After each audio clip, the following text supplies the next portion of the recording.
Welcome to the Writing Gym Podcast. We're here to pump up your writing. And now your host, Andy Brixey, personal trainer at the Writing Gym.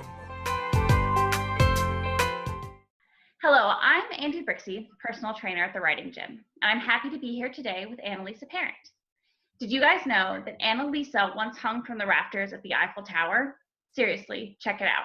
That is true adventure. Today we have with us Vanessa Talbot, the author of Extraordinary You, The Art of Living a Lusciously Spirited, Vibrant Life. She's here to talk to Annalisa about co-authorship. Welcome, Vanessa. It's so exciting to have you here with us today. Hi from Oz. This is so great to have you here, Vanessa. Can you tell us a little bit more about your business and why a book was important to your business? Yeah, when I decided to get into coaching, so in the very early days, which was probably about 6 years ago now, so it's been a while, I came out, I went to coaching school and came out as a brand new coach. No leads, no clients, no nothing. And I just thought, what's the easiest way to get noticed in my field? And I thought, I'll write a book. But, my book is one where it is, I got contributors towards it because I thought that was the fastest and quickest, easiest way to get something out there at that time for me, and use it also to expand reach as well. So that's why I ended up writing that book. Wonderful. So tell us more about the collaboration process. What did that look like in finding your collaborators and then to share the workload? That's what it was about, actually, Annalisa. It was about having to share the work. My aim was to get it out as quick as possible. And I thought, back then, if I was to write the whole thing, it's going to take me too long. I know there's quick ways these days, but when I was thinking about it, I didn't have all that guidance. So what I wanted to do, I wanted to expand out from, I live in a very small country town. There's no clients here for me in this small little country town. So I wanted national reach and international reach. So I went out and I looked for women both in Australia, that had a more national reach. And then I went to and looked for people in the US because I knew I wanted to raise my profile in the US. So I had been to a Hay House. Everyone would know Hay House. So been to one of the Hay House cruises, and I met a few of the Americans on that. And when I checked them out and had a look at what they were doing, some of them already had quite sizable enough profiles. So I approached them in the US to see if they would be interested. And I decided to do 50-50. 50, they ended up with 10 contributors plus myself, which makes 11. So it was, 5 Aussie girls involved and 5 American women. And the idea was to, to have the American women promoting it over there for me and therefore expanding my name over there. So that was the idea behind it all and why I chose the 50-50 split. That's brilliant. I think that writers out there will be really interested in that process because I think that we all had that school experience of the group project, right? Where some people did more work than other people, but you all handed it in. And I think that when people think about co-authorship, they kind of have this like school project, leftover nightmare type stuff. So what's it like for real in the trenches? How does it work? Yeah, I'll tell you honestly, that's true. Some will put in more effort than others. So choose wisely when you're choosing your contributors to your book or your co-authors, and how to manage that. You've just got to keep on top of them. And I think deadlines are really, really important. So if you say this is the deadline, it must be in by then you'll do that. I didn't have a problem so much. Well, I didn't have a problem with any of them, but I will admit that when it came to promoting the book, that's where some came out, all blazers, while others retreated a bit. Different personalities, obviously some were right up for promos, while others were like, oh, I can't do this. So that's more where the differences came out in terms of with them contributing their work for the book. They all had a deadline. They all met it. So I didn't have a problem there. but promotion was a different matter. So it sounds like there's almost 3 different hats that you had to wear. One of them was as a project manager, and one of them was as a writer, and one of them was as a promoter. How did you balance that as one person? Yeah, if you are putting together a book like, that you've got contributors or co-authors involved, you will have to wear several different hats. And you start out as the project manager. That's what you start out at. You need to manage each of those people, make sure that they're getting it on time. They will often also want you, this is what I found with my women that were involved with it, they wanted me to go over their story, their draft, to make sure it was right for the book before we forwarded it all on for editing. So you even find that you are also micromanaging your contributors as well, in sense of giving them the support and the guidance that they need at the time as well. Then it's moving on to promotion. So once you've got to start getting that all organized, and then really it's just assigning, and seeing who will put their hand up for what, and seeing who's prepared to do what. With the promotion bit, I had to go with the flow, because there was no point pushing anyone who didn't or wasn't comfortable with the promos. One thing I did do, Annalisa, that they all put their hands up for, but obviously some were a bit scared about it and some weren't. I did a whole webinar series for the promotion of the book. So for the launch, it was with a webinar series. And what I did was do a webinar with a night over a period, so like over a 2-week period. We did a webinar and with each contributor. So obviously some were up for that, while others were incredibly nervous because it was their first time doing anything like that. So sure. Well, that was brave and a great idea for a marketing plan. I'm sure that you have some great tips to share with us on how you marketed your book. But first, a lot of entrepreneurs come to me and they have some experience writing, but they don't want to call themselves writers quite yet. But they know they need that book to get it out, get their name out there and really establish themselves. So what was your experience? Tell us about how that worked for you to really begin your platform and launch you. What good did your book do for you? It did really well for me, because as I said, I was a brand new coach. I'd just come out of coaching school. And because I had the book out, people naturally assumed I'd been in this game for years because I had the book out. But it wasn't. It was the first move that I did. But they thought, oh, you've got a book out. You must have been in this game for a long time. Wasn't true, but yeah, okay, let's go with that. So that was one thing about it. They just assumed because you had a book that you must have been in this game for a while. So that was a bonus there. Another thing with it as well was that, and a smart move, is to get a good endorsee. And we managed to get Dr. John DeMartini.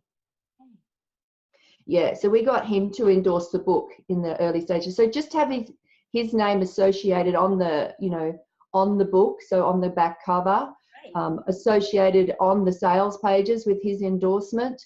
And also when we went out and did the book launches, we had stuff with his picture plastered over everything. And then it became my name by association with a much, much larger name as a brand new coach as well. So they thought, well, if you can get DeMartini's endorsement, then you must know stuff. So there was a lot of assuming going on just because I had taken these actions and got these things. So in terms of how people think about you, yeah, you are taken up to another level. And also what it did too was through the US girls, it gave me an entry, and quite a good entry, into the US for my coaching. So I ended up getting clients in that, and it was more through the promotions that some of the US girls did for the book, and with my name on the cover, obviously, right. I got the kudos for it. So did it do well? Yes. In that sense for me, yes. Yes, it did. As a start-outer, yes, very much so. Wonderful. How did you get the endorsement? How did you go about getting that? Yeah, that's what everyone asks, that one. Well, it's such a good question. Like it was clearly integral in, your business and launching yourself. So how did you manage that? That's a huge question for a lot of authors. Yeah. Well, at the time, one of the contributors was one of, and she still is, one of Dr. John Demartini's facilitators for his breakthrough method. So when we were, I said I gave each of them the task to get some sort of endorsement from someone that they knew at a higher level. So that was a way of me not having to do all the work as well. I gave every contributor as well, the same task as what I was doing. So you've got to go out and find a name to endorse this. And they all came in with different staff. But Camille, who was working as a breakthrough facilitator for Dr. Demartini, she said, I think I'll ask Dr. Demartini. I said, yes, please. And it was easy. He just said, yes, no worries. And then we and myself and Dr. John Demartini and his staff started communicating. So there were some things he would do for us and some things that he wouldn't. So interestingly enough, though he was quite happy to write the endorsement and us to plaster his name and picture and everywhere and be on the sales pages and all that sort of stuff, the one thing that I would have liked, of course we all wish for it, is people with big lists to actually send out a promo email about the book in the launch to their list. But that's the one thing that they wouldn't do. They said, and fair enough, that's okay. But their rule was at the time that they will only send out to the list Demartini's promotions. So that was the only thing that we didn't get from him. But and as a return, I think I was very, very blessed to have him about 2 years later, or 2 or 3 years later, actually contact me and ask me to endorse his latest book that was just coming out, which is The Values Factor. So then I got exposure to his list then. Later. So it did happen eventually, just not at the time for the book. But the fact that his name was associated with it, and I don't know if you're aware, because I know he's American, but he's actually comes out here to Australia a lot, and he's very, very popular here in Australia and very well known. He used to be married to an Australian girl, so he comes out here a lot. So for Australia, it was a big coup for me to have that endorsement plastered on my book and, being able to use it. I would put it on banners and that. But yeah, that endorsement then carried on, as I said, a couple of years later, when he then exposed me to his list by asking me to endorse his book, which was amazing, really, that he did that. What a wonderful turnaround to have. And it just shows, one of the things about writing and being an entrepreneur is also that networking factor, but also not being afraid of the ask, right? You never would have gotten that if you hadn't asked. So that's a lot of courage. Yeah, so even with the other endorsees I got who are not as well known as him in our personal development field, but Lisa McCourt, who was a friend of mine, or is a friend of mine, she's one of the names I got. So she's the author of the Hay House book, Juicy Joy. Hay House published book, Juicy Joy. And there was an Australian celebrity that was on TV at the time, on a health and fitness show. He was a friend of mine, so I got him to endorse as well. So we did have, some nice endorsements here, but Dr. Demartini was the icing on the cake, so to speak. So it was good to get him, and you are right. It was just a matter of asking. Yeah. So, sorry, Vanessa, go ahead. I was just going to add, I have since heard, because I got him to endorse our book, I've had a few of my writer friends and coach friends, when they're coming out with their book, think, oh, well, if he did yours, then he must be easy to get. So they've gone off to get him, and he said no, or else he's wanted to actually charge an endorsement fee, which he never charged me at all. So I think it's the fact, if you have a nice connection there, so he and Camille, one of the writers in the book, are obviously well connected. If you have that nice connection, it's really, really helpful as well. But I'd say if you've got your eye on someone, just ask. The only thing they can do is say no. Right. Absolutely. Absolutely. Thank you. That's wonderful advice. Thank you for sharing that for sure.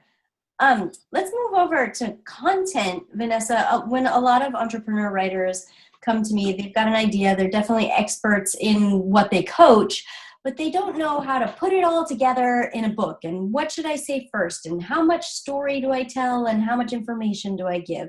And that's something that I work people through a whole lot when they're putting together their entrepreneur book.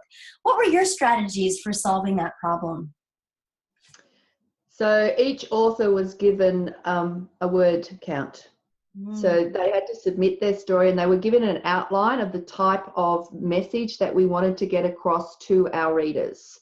So they had to just tell their personal story, have that within that message of, women coming out of their shell and be their most extraordinary self. They had to bring that in their story, and their story had to be a certain number of words, so no more and not too much less.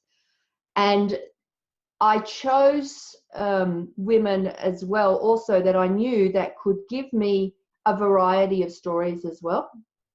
So that's how I handled the content for mine. It's not that I knew that I was getting, because you don't really know until your contributors have written it, what they're actually handing to you. But when you've got a good idea of who these people are and what they've been through or what they're achieving, you've got then a fair idea of, okay, so that story's going to handle that story's going to handle this, and that story's going to handle this. So I wanted to handle different issues as well, getting past fear, getting through divorce, all this sort of different stuff. So that's how I crafted mine, just knowing the sort of issues I wanted to bring up, and having each of those women bring in a different issue. And then I had my content paced out that way.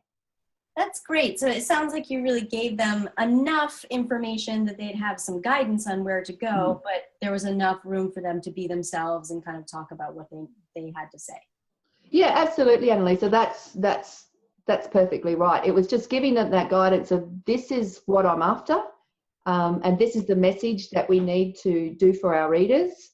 But your personal story, that's where the magic is. So just let that out, and here's your word count. So I was really strict on word count as well, because, some of them came in and we had to do a lot of editing because there was just way over word count. And it was like, and they were like, some of them were like, oh, I can't cut my story anymore. Can I let mine go through at that many words? No, we have to cut it. So you've got to be really strict on things like that as well.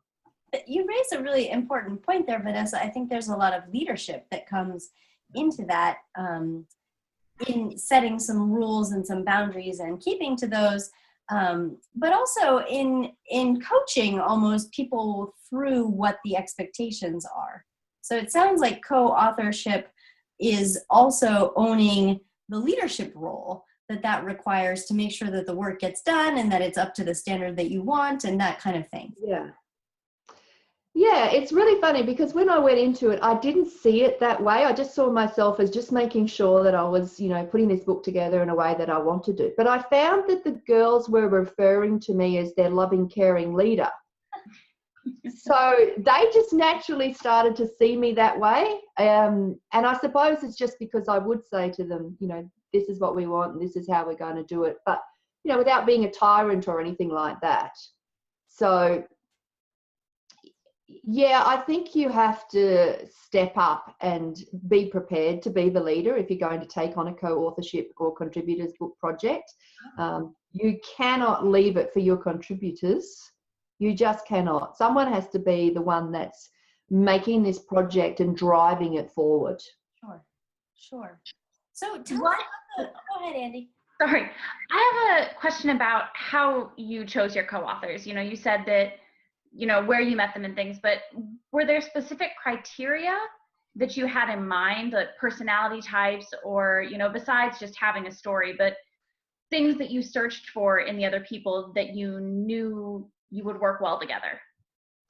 Yeah, that was one thing. I needed them to, so some of them I already knew quite well because I had been coaching them as well. So some of them I knew that they had a great story underneath there. So because I'd already been coaching some of them. So you do need them to have the type of personality that you can get along with. So if you feel at any stage with someone when you're having pre-discussions about this project that there's going to be some form of clash or resistance, or you're just not gelling, please don't move forward with it. Do not send them the contract to sign. And I will add, please make sure if you are having contributors and co-authors that you do have a contract in place as well. That is one thing I've actually seen some people that have done co-authorship books forget. And there's been issues down the road from it. So I just thought I'd throw that one in because I have seen people forget that one. It's really important. But I was really lucky. I just had the most amazing women to get along with. But I will add, I'm fairly easygoing anyway, so I'm fairly easy to get along with.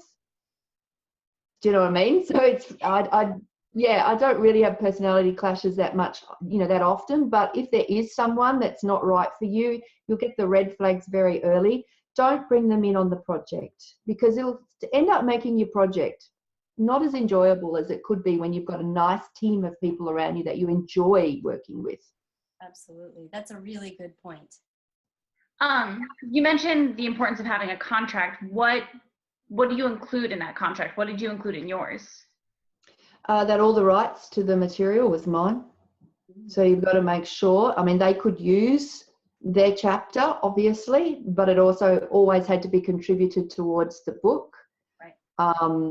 So just that and also just your, are they paying to be in it, or are they getting a commission at the end of the sales? Just details like that need to be in it as well.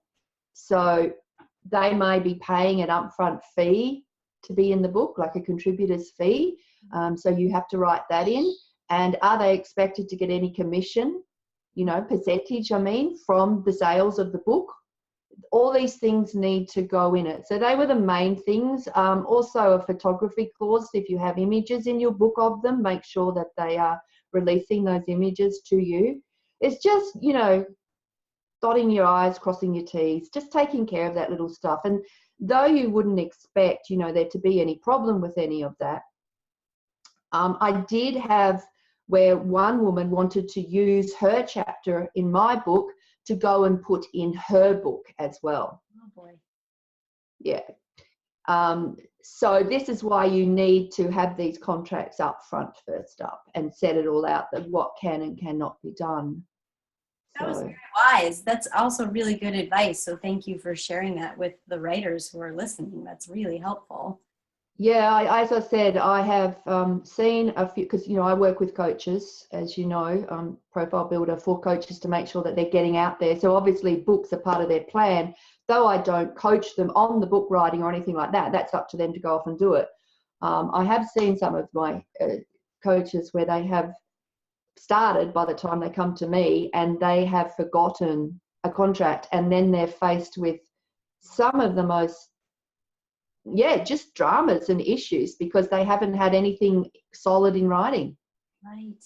And it's who owns this and who owns that and what you can do with it. And I've even heard of one contributor wanting to put their name on their copies of the book. So as it is with Extraordinary You, this is my book. And you'll see that, I don't know if you can see that, but you can actually see that it's got mainly my name on it, and then the other contributors are all listed underneath in the smaller name. So I didn't have this problem. So essentially the book is known as my project because my name's on it. But I always, and I think this is really important when you've got co-authors and contributors, really, really made a big effort to never say it was my project. I would never say me or I when we were communicating or when I was promoting. It was our book. Right. So it's about making sure you've got them feeling very, very much a part of the project. So I have heard of one particular one where one of the contributors on her particular copies of the book, she wanted to have a different cover that had her name on it. Oh, goodness. Yeah.